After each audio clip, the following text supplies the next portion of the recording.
Ecclesiastes. Ecclesiastes. I love the Old Testament. Really love the Old Testament. Lot of lessons and a lot of things to learn. Ecclesiastes chapter 12. I'm sure all of us have read this or probably heard of this. It's not something new. Ecclesiastes chapter 12. And I'm going to read from verses 1 till probably verse 7. Ecclesiastes 12, 1 to 7. And so today I want to talk about remember God in your youth. Remember God in your youth. Now, I was thinking about this, I was reading this, and as we read this, you'll understand what I'm trying to emphasize here, okay? So let me quickly read it. Ecclesiastes 12 from verse 1. Don't let the excitement of youth cause you to forget your Creator. Honor Him in your youth before you grow old and say, life is not pleasant anymore. Remember Him before the light of the sun, moon, and the stars is dim to your old eyes and rain clouds continue to darken your sky. Remember Him before your legs, the guards of your house, start to tremble, and before your shoulders, the strong men stoop. Remember Him before your teeth, your few remaining servants, stop grinding, and before your eyes, the women looking through the windows seem dim. Remember Him before the door to life's opportunities is closed and the sound of work fades. Now you rise at the first chirping of the birds, but then all their sounds will grow faint. Verse 5 says, remember Him before you become fearful of falling and worry about danger in the streets. Before your hair turns white like an almond tree in bloom, and you drag along without energy like a dying grasshopper, and the caperberry no longer inspires sexual desire. Remember Him before you near the grave, your everlasting home, when the mourners will weep at your funeral. Yes, remember your Creator now, while you are young, before the silver cord of life snaps and the golden bowl is broken. Don't wait until the water jar is smashed at the spring and the pulley is broken at the well. For then the dust will return to the earth and the spirit will return to God who gave it. Isn't it? It sounds like a poem. It sounds like a poetry. It sounds like a song, right? It's so interesting. And so I was thinking about this, and I was thinking about the word youth, right? Some of us are young, some of us are not young anymore, some of us are middle. It doesn't matter. But I was thinking about this word youth. And to me, two things came to my mind when you think of youth. Okay? One is physically and age-wise, you are a youth. You're young. Maybe a teen, maybe middle-aged 20s, middle 30s, doesn't matter. You're young, right? That's your physical and your age factor. But there's another aspect to youth. Those who miss on the age factor, the physical excitement and the youth factor, there's another aspect to youth. And that aspect is your mental state of mind. There are a lot of people who are 70 plus, 80 plus, 90 plus who behave like teenagers. I really admire those people. I love to see elderly people, senior citizens, old people. I love to see them when they talk and behave like young people. Now, the Bible, when it's talking about this portion, it's actually literally meaning youth. It's meaning when you're young, right? But there are lots of us who missed on that youth part. We didn't quite get it. We missed it. We missed the bus. Okay? Now listen to me carefully. There are a lot of people in their mid-40s, mid-50s who got to know God and who got passionate about pleasing God and getting closer to God in their mid-50s and 60s. Now they might be thinking, gosh, I missed my youth. I should have done it there. Well, you didn't miss nothing. You didn't miss nothing. It's all in your attitude and mentality. Right? I was thinking about my life. I've been thinking about this for many years. And this thought sometimes haunts me, sometimes makes me feel like an idiot, and sometimes makes me feel good. As I was reading this portion and thinking about my life, I remember when I was 15 years old, when I was 15, I gave my life to Jesus. I still remember that day in Chennai. It was in a camp center about 60 kilometers away from Chennai. It was a camp. It was a young youth camp. And I stood up and I said, I want Jesus in my life. I went forward. I prayed. I got 15 years. I was 15. Youth. And ever since that day, from 15, I'm 51 right now, 36, 35, 37 years, I've never stopped loving Jesus at all. And I was thinking about, I used to think about this many times. And I used to think, man, I gave my life to Jesus when I was 15 years old. I became so close to God. I started doing ministry. All my youth went away in spirituality while the other youth were freaking out in life. Doing drugs and doing sex and doing alcohol and parties. And when I was a youth, all my friends were doing those things. While I was this lost person in God. I was thinking, man, gosh, I missed out on my life. I missed out on doing all those youthful things. Listen to that first verse. It says, don't let the excitement of youth cause you to forget your Creator. I was thinking about that word excitement. Along with youth comes excitement and energy. And when the Bible says excitement, it's basically telling you, use your excitement for constructive purposes, don't use them for destructive purposes. Now, excitement does not have to be literally connected with youth. I know a lot of people who are 95 who are very excited. Now, you see some 95, 85-year-old people, they're more excited than 18-year-olds and 25-year-olds. I'm serious. I've seen some beautiful elderly people who are so excited. They use it for constructive purposes, right?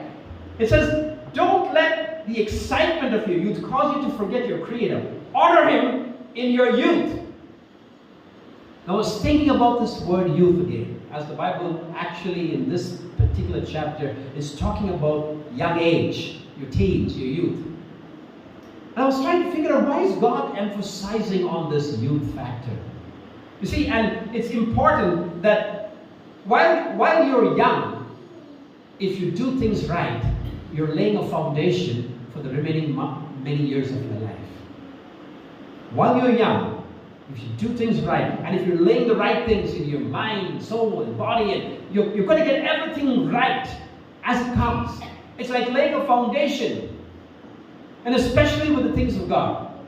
If you're focused in your heart and your love and your priorities are God and to love God and honor God and please God, it's basically saying you're getting your focus right.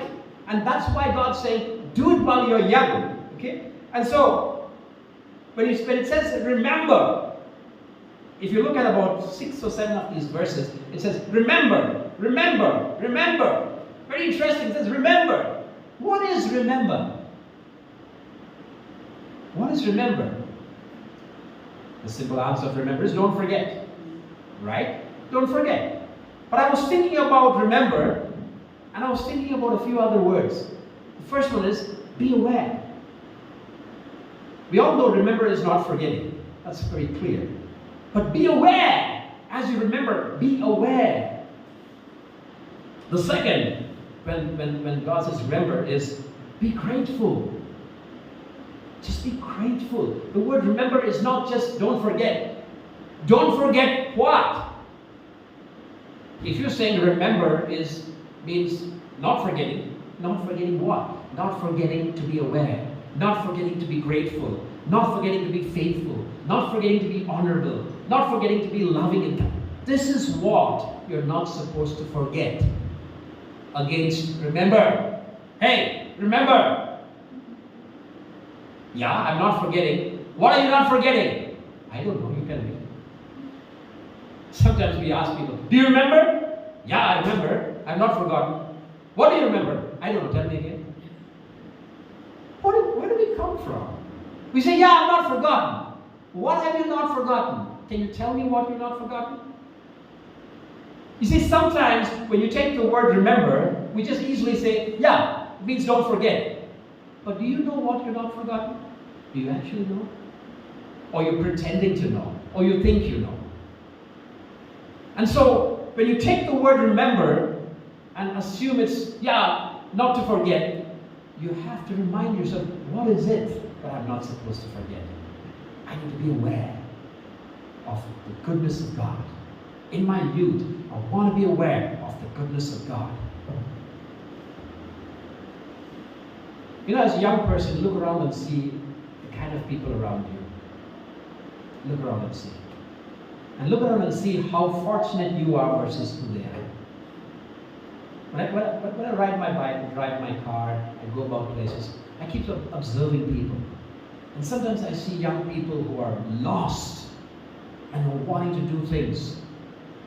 And the other day I was in my bike service center. Normally when I go take my bike, I keep my bike there. I'll sit down the whole day in that service center. We're finishing off all my work because I can't afford to come back home. It's in Indira and go back again. So I tell my mechanic, you know what? It's okay, till 4 o'clock I will be here. I'll finish my work here, but I'll take my bike and go. So when I go, I sit down there, I'll be watching everybody. I'll be watching the mechanics, watching the people cleaning. And I was noticing this young girl. She was 17, 18, maybe 20 maximum. She was cleaning the place. And suddenly somebody started scolding her, shouting at her. And I just came out and I was watching, and she was so she was feeling embarrassed and hurt. And then she came and she was doing her thing. I was just staring at this girl. I was thinking, I was trying to figure out, I'm trying to imagine what her desires are in her life. Maybe she wants to go to college. Maybe she wants to be in a better family. Maybe she wants to have a better job than someone screaming. She was basically mopping the place. That's what she was doing. And I was like, God, how I wish this girl would get what she wants in life. I was so tempted to just go and talk to her and say, hey, don't worry, man. It's okay. It's okay. That's fine. You're doing good. You're doing great. I was so tempted to go and speak to her. I just said, let me mind my business. Sometimes these moments of yours, your voice says something, God says something, the devil says something, the people say something, and then you think nothing. The reason I'm saying this is because sometimes we think that we take things for granted. Look around you and see how fortunate you are as a young person. God has blessed you. What are you doing with it? How are you using it? And it says, don't let the excitement of youth cause you to forget your Creator. Because excitement can cause you to do a lot of things. And a lot of those things might not be connected at all with what loves God and pleases God. It says, don't forget your Creator. Honor Him in your youth. If you honor Him in your youth, you'll be able to continue to honor Him in your middle age and your old age. And I, for one, I've experienced that. From the age of 15, I started loving God, honoring God, respecting God, and pleasing God. And I've never stopped. My middle age and I've never stopped. It's not been a problem for me to honor God. Because the foundation was created when I was 15. But it's more difficult if you start to honor God in your mid-40s or 50s, because it's like, okay, so when you learn to ride a cycle when you're 15 and learn to ride a cycle when you're 30 and learn to ride a cycle when you're 60, it's not the same. It's not the same. When you're 15, you've got all the energy, you got the excitement, you got the capacity to understand, you can balance. If you fall, you wake, jump up and you do this. At 40, you can't understand much, you're trying to understand, you're shaky. If you fall, you get up and say, At 60, you're not understanding at all, you're arguing with the person trying to teach you to ride. If you fall, you'll be in hospital. It's not the same. It's all three people are riding the same cycle, but they're all having different expressions and different results. So you see, honor in your youth means establish yourself in your youth, so in your mids and your old, you won't have a problem. You won't have a problem. Sometimes I've seen people in their old age, 50, 60, accepting Jesus in their life. And this is what I've heard most people tell me. They said, "Sir, how I wish I got to know this 35 years back." They regret so much. They regret because they say, these 35 years I wasted. I could have established and invested it if I just had to know God earlier. So what is the point? The point is, be glad and happy you know God when you're young. Be glad and happy. Take it as an advantage, and a great, great, great advantage. Nothing lost, everything gained. And you've got to know God when you're young. It says, I'm reading from Ecclesiastes chapter 12, verse 1 onwards, for those of you who joined us later. And it says, before you grow old. So it says, don't forget your Creator, honor Him in your youth, before you grow old, and say, life is not pleasant anymore. It says, honor Him when you're young, before you grow old, and then you say, life is not pleasant anymore. I was thinking about that statement, life is not pleasant anymore.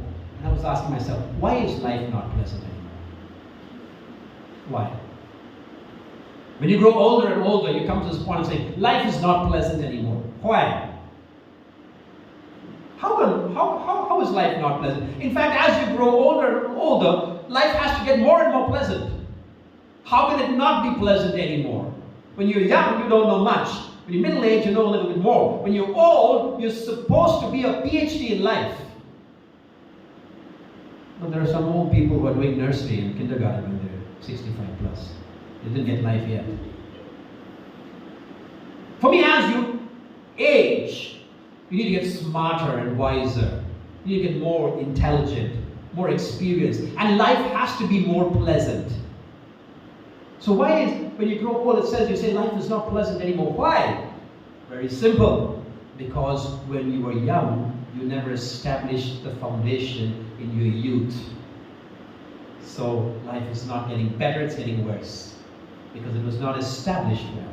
And that's why it says here, make sure in your youth you honor God. You love God. You respect God. Or else you'll be saying life is not pleasant anymore. And it says in verse 2, remember Him before the light. By the way, I've marked 7 remembers in this verse, in this chapter, sorry. There are 7 things to remember in just one chapter. Not even one chapter, half chapter. 7 things which says remember, remember, remember. So the first remember, it says, remember Him before the light of the sun, moon and stars is dim to your old eyes and rain clouds continually darken your sky. Remember Him before the light of the sun, moon and stars is dim to your eyes. Basically saying, make sure before your eyesight is going weird and dim, remember Him. Don't wait for yourself to get, oh God, I love you, God. In your excitement, remember Him. In your excitement, remember Him. That's the first remember. The second one says, remember Him, verse 3. Ecclesiastes 12:3, the second remember says, remember Him before your legs. I love the description that it says. It says, remember Him before your legs, and it's talking about what your legs are. Your legs are the guards of your house.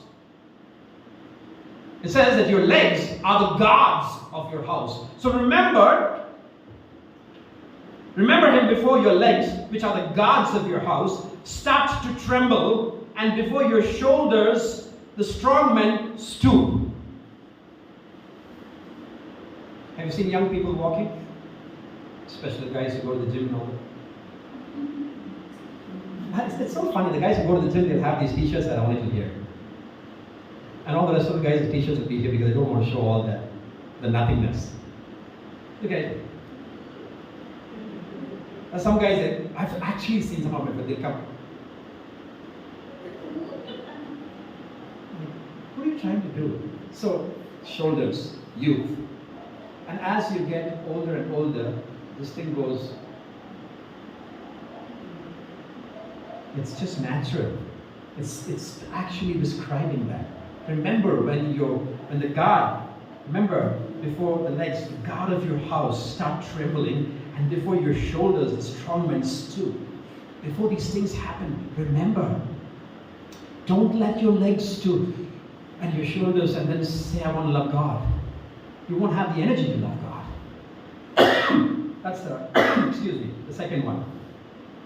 The third one is, remember Him. Remember Him before your teeth, your few remaining servants. It says, before your teeth, your few remaining servants, it seems. How interesting is the Bible? Sometimes embarrassing. Remember him before your teeth. Have you seen some people? Right? Very embarrassing. It says, before your teeth, your few remaining servants, stop grinding, and before your eyes, the women looking through the windows. It says your eyes are the women looking through the windows, it seems. It didn't say the men looking through the windows. Before your eyes, the women looking through your windows. Before these, they seem dim. Wow. Wow. The fourth, remember him before the door to life's opportunities is closed and the sound of work fades. Before the doors of opportunity close, and I love that, before the sound of work fades. Have you heard some people? I've met different kinds of people. And sometimes some people, when you say, hey, do you like to work? The sound of work fades for them. They don't like the word work. The sound of work itself fades. I'm talking about even young people, not talking about elderly people. They just don't want to hear the word work. That fades. And says, make sure that this word work doesn't fade. Before this word work fades, now you rise at the first chirping of the birds, but then all their sounds will grow faint. It says now when you're a youth, you rise at the chirping of birds. You can hear them, even far off in the tree. You can hear the birds chirping because you're so smart. You're so, full of energy. You can hear them. But it says, then all of that will grow faint.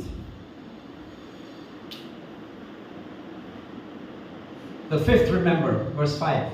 Remember him before you become fearful of falling and worry about danger in the streets. Remember him before you're fearful of falling and worry about danger in the streets. Before your hair turns white like an almond tree in bloom and you drag along without energy like a dying grasshopper. I'm trying to imagine, I've never seen a dying grasshopper drag itself. Now I'm kind of figuring, I want to go and see this dying grasshopper drag itself. It says, don't wait to become like a dying grasshopper dragging itself before its death. Sometimes the way we live life is like the dying grasshopper. We keep dragging our life just because we have to just live it. How amazingly it's describing the remembrance. So beautifully. And the capybara no longer inspires sexual desire. We don't need any explanation for the capybara. Remember, the sixth remember him before you near the grave. Remember him before you near the grave. It's not talking about people who go and attend funerals. It's talking about people who are going to go to their grave. Remember him before you near the grave. Your everlasting home. The grave is your everlasting home, it seems. So the Bible speaks. When the mourners will weep at your funeral. It's left to be seen whether anybody will actually weep. Maybe a few. Some will be complaining about you and saying how weird and hopeless you were. The seventh, remember, verse 6. Yes, remember your Creator now while you are young. Remember your Creator now while you are young. Before the silver cord of life snaps. What's the silver cord of life? I love these terminologies. Before the silver cord of life snaps and the golden bowl is broken. Now, I'm sure there's meaning for the silver cord of life and the golden bowl. But if you just take the word silver and gold, these are precious things. Silver and gold is a precious metal. Okay, so basically God's saying, you have these precious metals with you, these precious commodities with you, these precious things with you, these precious opportunities with you. Before the silver cord cuts and the golden bowl is smashed. Before that, remember God. Don't wait for these things to happen. Don't wait until the water jar is smashed at the spring and the pulley is broken at the well. Don't wait. Verse 7 says, for then, the 7th verse, for then, when? At that time, if you wait, for then, it says, the dust will return to the earth. What's the dust returning to the earth? The body, which the Lord made out of dust. Your body will return to the earth, to the grave, and the spirit will return to God who gave it. The only thing then, at that time, is your body is going to go down and your spirit's going to go up. But before that then, before that dust going down and your spirit going up, before that, make use of the opportunities of the silver cord and the golden bowl. And remember all these remembers while you are young. While you are young. And so I repeat again, the word youth in this paragraph basically is talking about young people, teenagers. But again, as I said, as I started, youth is not an age, youth is an attitude. Youth is not age, youth is an attitude. You don't have to be 19 to behave like a teenager. You can be 19 and also behave like one. I've seen some, I just love searching for these senior citizens who have things to show off. You see some of these uncles and aunties on YouTube dancing. Wow, you must see them jiving. Even people in their 20s and 30s can't dance like those 80s and 90s people. I was watching a YouTube, and one of the guys, he's a war veteran, and there was a car violation in the US, and he came to court and he's talking to this, for those of you who know this Judge Capri, he's a beautiful guy. Very nice thing to watch, Judge. So he's in front of Judge Capri, and Judge Capri is asking, hey, you're a war veteran, tell us about your war, what happened? And then the judge is looking at him and asking, hey, how old are you? And he says, 2 months back, I turned 100. The guy's looking like he's 55. Handsome guy, he's not shivering, he's not trembling, his shoulders are not down. He's like standing and he's a war veteran. He's saying, 2 months back I turned 100. He's looking like he can take anybody. He can go to war again. That's how he's looking. While some of the young people are sleeping in bed and saying, my hand is paining, my back is paining, my bone is paining, my head is paining. Everything is paining. Everybody's paining. Young people are paining. And old people are standing in 100 and waiting for opportunities. You see, youth is not age, it is an attitude.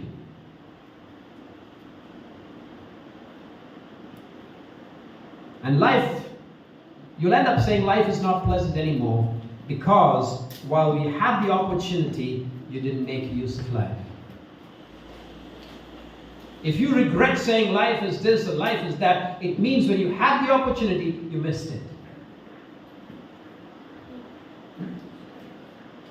I've heard a lot of people say, I missed the bus. I'm not talking about BMTC buses, I'm talking about life. They say, I missed the bus many years back. Well, did you know that there was not only one bus available? There are a lot of buses that keep coming after the bus you missed.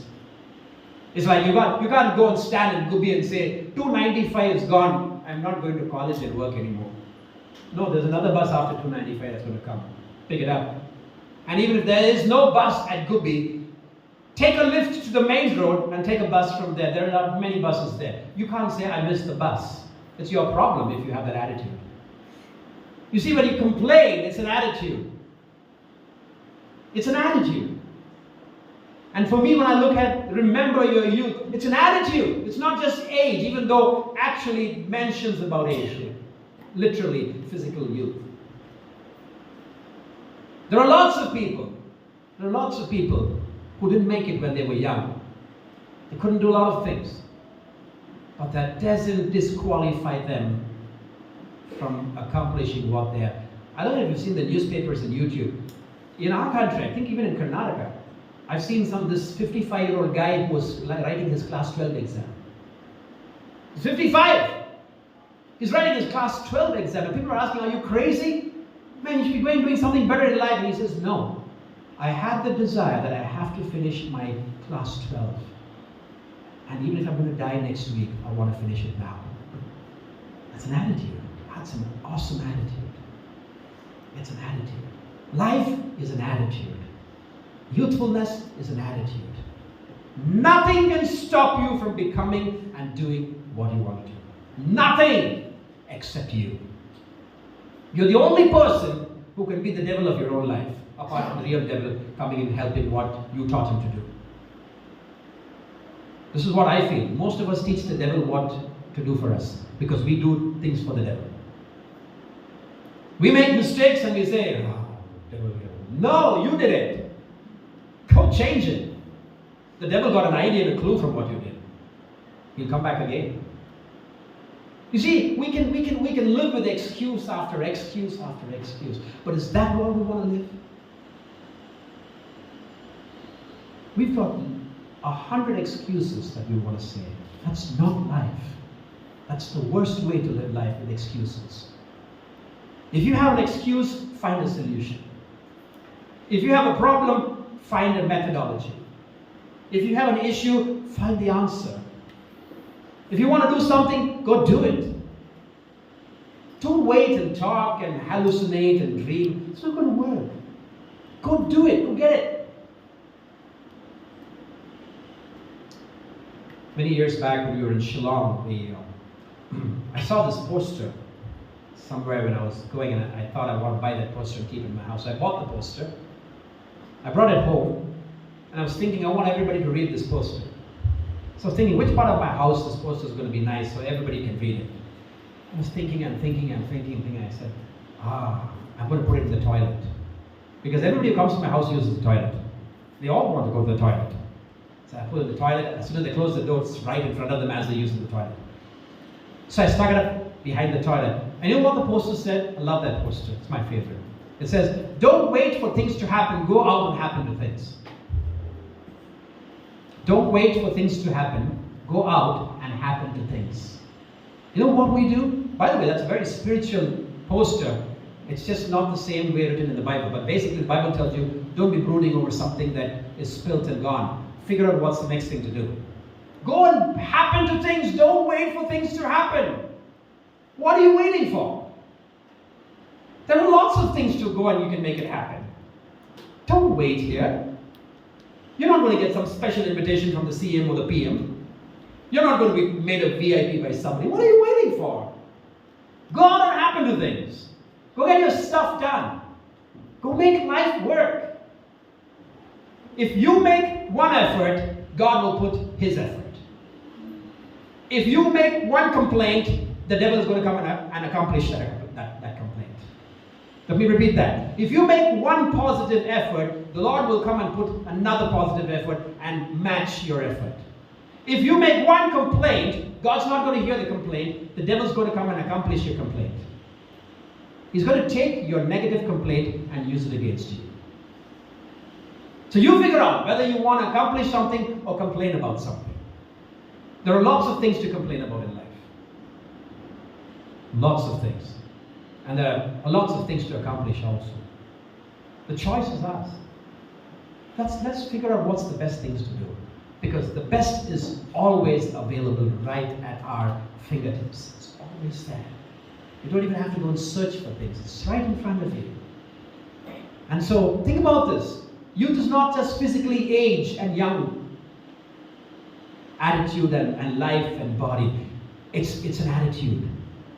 What kind of an attitude do you have? Do you have a young person's attitude, or do you have an attitude that you don't want to use? Have you heard that phrase, age is just a number? To some people, it's actually the number. It's not just a number. To some people, they actually believe it's a number. They would like that number and they behave like that number. But age is just a number. It depends how you look at that number. So, it all boils down to your attitude towards God, yourself, people, and your opportunities. So if you're young, you've got a great start. If you're middle-aged, you still have a great start. You've not lost the bus. If you're old, you still have another bus. You've not lost it. So don't tell yourself it's over. It's not over until God calls it over. Let me tell you, the only thing that's over in your life is when you go to the grave. Let me end with that. The only thing that ends in your life is when you go to the grave. Until you get to the grave, nothing ends in your life. Nothing is over, and nothing is gone and spoiled and lost. Nothing! Trust me, nothing. It ends only in your grave. And if you're not in your grave, you're good to go. Look for opportunities. If you're not in your grave, you're good to go. Look for opportunities. And if you're looking for something else apart from opportunities, change the way you look at things. Change the way you look at things. Change your attitude. That's all God wants us to do. Let's all stand.